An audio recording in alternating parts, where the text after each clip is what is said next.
దావీదు అంటున్నాడు, రాత్రి వేళ అందరూ పడుకున్న వేళ, నేను పడుకున్న వేళ, యెహోవా నీవు నన్ను, నా హృదయాన్ని ఏమిటి పరిశోధించావు కదయ్యా. నీవు నా హృదయాన్ని పరిశోధించావు. ధైర్యంగా చెప్తున్నాడండి దావీదు, నీవు రాత్రి వేళ నా హృదయాన్ని పరిశోధించావు, నాలో ఏ దురాలోచన నీకు కనిపించలేదు. ఏం కనిపించలేదు? ఎటువంటి పనికిమాలిన ఆలోచన నాలో కనిపించలా, ఎటువంటి పాపిష్టి ఆలోచనలు నాలో నీకు కనిపించలా. తమ్ముళ్ళు చెల్లెళ్ళు జాగ్రత్తగా వినండి. నువ్వు ఒంటరిగా మంచం మీద పడుకున్నప్పుడు, ఎవరూ లేకుండా నువ్వు గదిలో ఉన్నప్పుడు నీకు వచ్చే ఆలోచనలు ఏమిటి? నీకు వచ్చే తలంపులు ఏమిటి? నువ్వు చేసే పనులు ఏమిటి? నువ్వు చూసేటటువంటి దృశ్యాలు ఏమిటి? మూవీస్ ఏమిటి? ఒక్కసారి ఆలోచించు.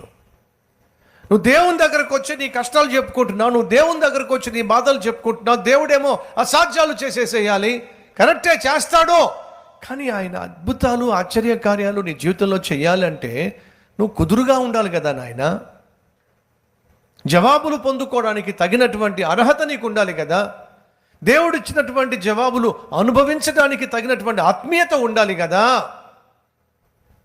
అనుభవించడానికి కావాల్సిన ఆత్మీయత లేకుండా, ఆనందించడానికి కావాల్సినటువంటి అర్హత లేకుండా దేవుని దగ్గరకు వచ్చి నా కష్టాలు తీర్చేసాయి అని చెప్పేసి అని అంటే, దేవుడు కష్టాలు తీరిస్తే మళ్ళీ ఏం చేస్తావు? మళ్ళీ తాగడం మొదలు పెడతావు, మళ్ళీ తిరగడం మొదలు పెడతావు.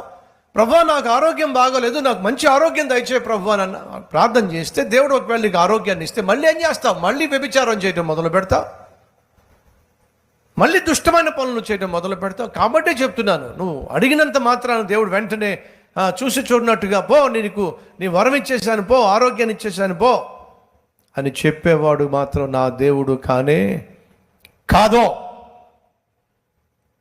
నువ్వు దేవుని దగ్గరకు వచ్చి మోకరించినప్పుడు, ప్రార్థన చేస్తున్నప్పుడు మనం చెప్పగలమా?